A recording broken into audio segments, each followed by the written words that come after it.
Hello everyone! Orchid history is back, and this time we are looking at a civilization that has left us many signs of their orchid obsession. While in our previous video, we saw how orchids were mainly seen as a plant with medicinal properties, the ancient Chinese held them in a much higher esteem, and their importance can be seen throughout many dynasties. The Chinese were, in fact, the first to collect orchids from the wild and grow them at home. The pioneers of the hobby were nobles during the Wei and Qin dynasties.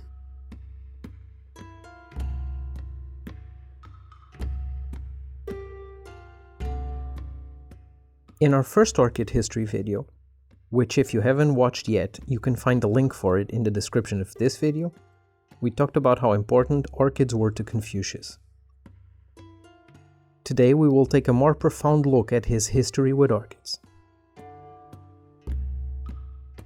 We think it's important to know a few things about Confucius in order to better understand how he found knowledge and identity in orchids. In his younger days, Confucius struggled to find a ruler that would give him a job as a minister.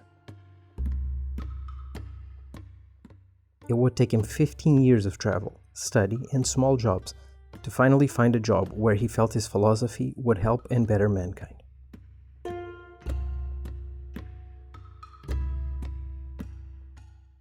At this point in Chinese history, orchids were only grown by emperors and kings in their private gardens, treasured for their beauty, fragrance, and how hard they were to grow. In fact, they were considered so special they were grown in dedicated buildings away from other plants. To Confucius, orchids were a truly rare sight and associated with only the highest ranks of society. And this is perhaps the reason why 10 years into his travels, when he stumbled into a valley of orchids, the occasion had such a profound impact on him. Here, the flowers of nobility were amongst the grass, unappreciated by the common folk and far away from the rulers that would cherish them, much like a certain young scholar who couldn't find work. But more than just seeing himself in the wild orchids, he saw the foundation of his own teachings. The orchids grow in the woods, and they let out their fragrance, even if there is no one around to appreciate it. Likewise, men of noble character will not let poverty deter their will to be guided by high principles and morals. If you are in the company of good people, it is like entering a room full of orchids. After a while, you become soaked in the fragrance and you don't even notice it. If you are in the company of bad people, it is like going into a room that smells of fish. After a while, you don't notice the fishy smell as you have been immersed in it. Unlike most of his contemporaries, Confucius believed anyone of any social and economical background should be educated and learn as much as possible throughout their whole lives. He would eventually find work as a minister and be able to apply his theories to society, some say with some degrees of success. Unfortunately, he never got to see how influential he would become. Confucius and his teachings became available to everyone, changing the educational system and influencing the studies of billions of people. It's interesting that after his death, he can once again be compared to the wild orchids he saw in his travels. Like his teachings, orchids became readily available to be enjoyed and cherished by everyone.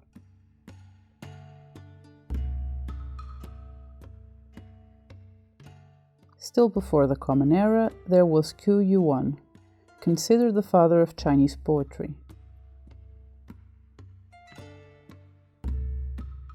In his most famous work, Li Sao, orchids were used many times as symbols for the nobility of spirit.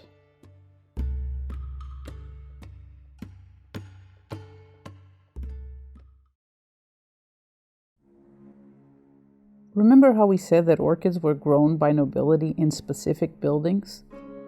Well, that's where our next landmark in orchid and world history took place, the meeting at the Orchid Pavilion. Located in the city of Shaoxing, in the province of Zhejiang, the Orchid Pavilion was used during the reign of King Yuan to grow orchids.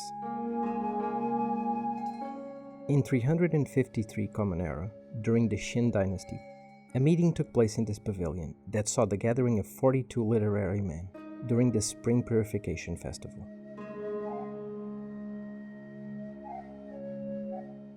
From it originated great works of art, especially in the areas of calligraphy and poetry. Thanks to the meticulous record-keeping, we know how it went.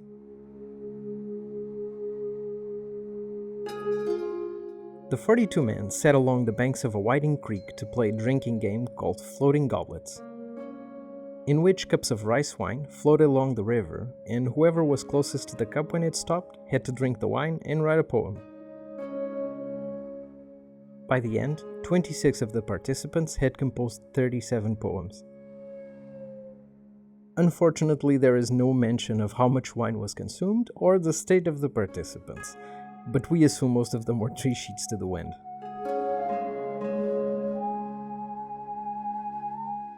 One of the works born of this game is considered the most important poem of the calligrapher Wang Wei.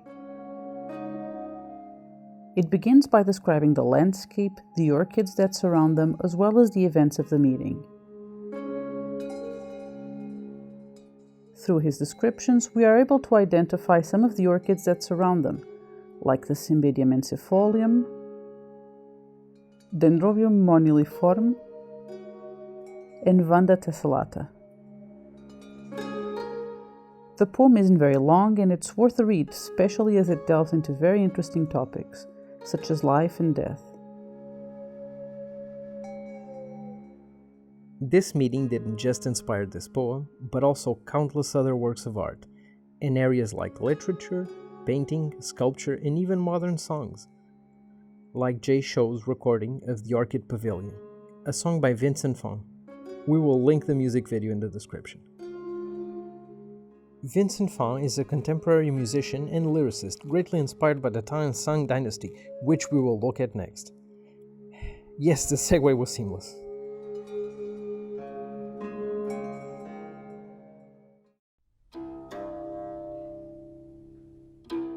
The Tang Dynasty was a golden age in both the arts and agricultural development, and it was perhaps these two factors that contributed to orchid cultivation reaching the common folk for the first time.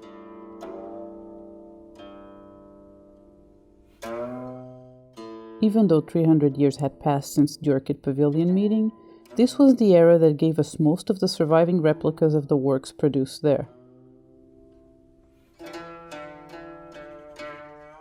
From the Tang Dynasty is also the oldest surviving written piece of music from East Asia, and it's about orchids, of course. It's called Solitary Orchid, and it's written for the Guqin. And in fact, you've been hearing it in the background of the video this whole time. We will of course share a link in the description. The Tang Dynasty also saw the birth of Wang Wei, a very influential poet and painter that was set to grow orchids in small stones, and of course also wrote about them, like in his poem A Lonely Orchid. A lonely orchid in a deserted courtyard is blooming, despite weeds that spring up around. Together they grow, together they are cut down by the cold. Though it has the warmth of springtime, yet the autumn it knows. The time has come to die. Frosts have already started. Green leaves and pretty flowers begin to fade. If no breeze comes, who will smell its sweetness? Wang Wei was immensely popular, so much that he greatly contributed to awaken an interest in orchids in the common man.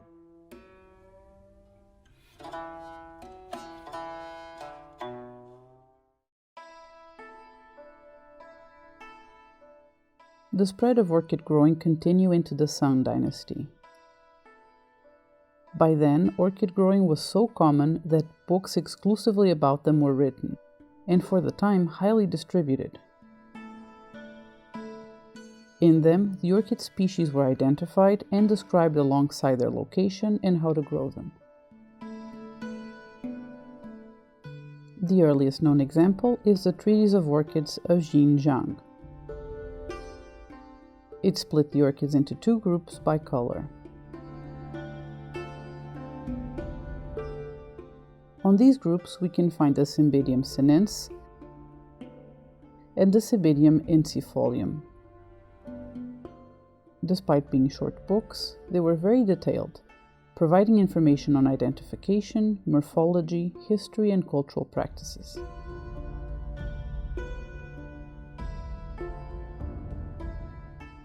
Still during the Tang Dynasty, 2 more books would be published, this time focusing on how to grow orchids at home. Wang's Treatise on Orchids and Treatise on the Technique of Orchid Culture. The latter of the two describing in greater detail the methods of propagation by division, irrigation, fertilization, and pest control.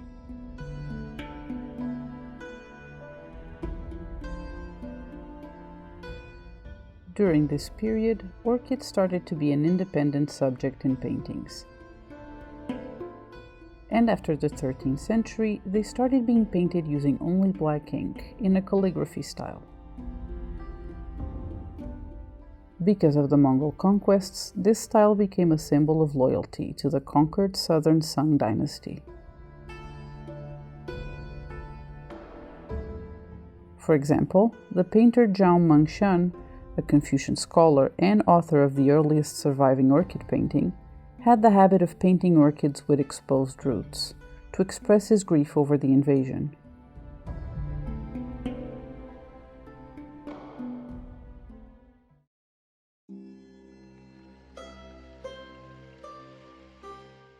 Orchid fever would carry on through the Ming Dynasty, and many papers on orchid cultivation appeared.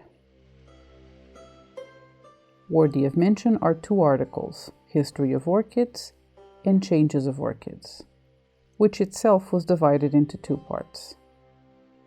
The first part would relate orchids and their cultivation to Tao philosophy, and on the second part they would give detailed instructions.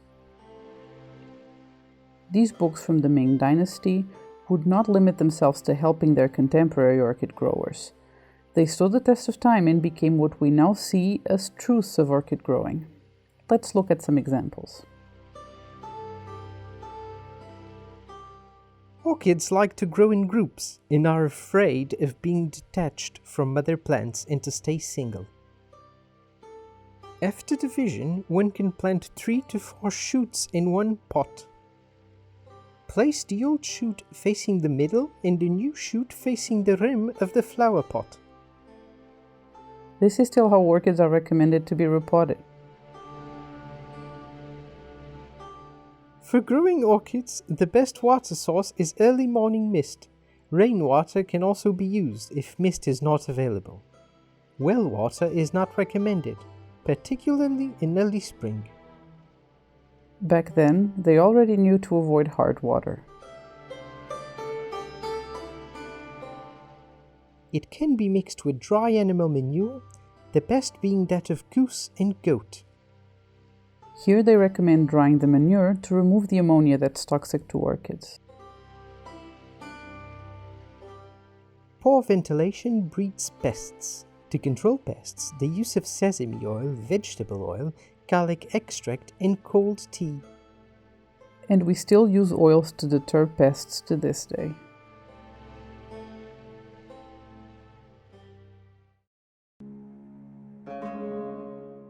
To this day in China, orchid cultivation is highly appreciated and known as orchid art. After its increase in popular culture, we can see that orchids even permeated everyday language. Lan became a popular girl's name. The expression orchid heart means a pure heart. And hand gestures, known as orchid-shaped fingers, are a part of Peking opera and used in everyday culture. They are so valued for their scent that it's referred to as the national fragrance.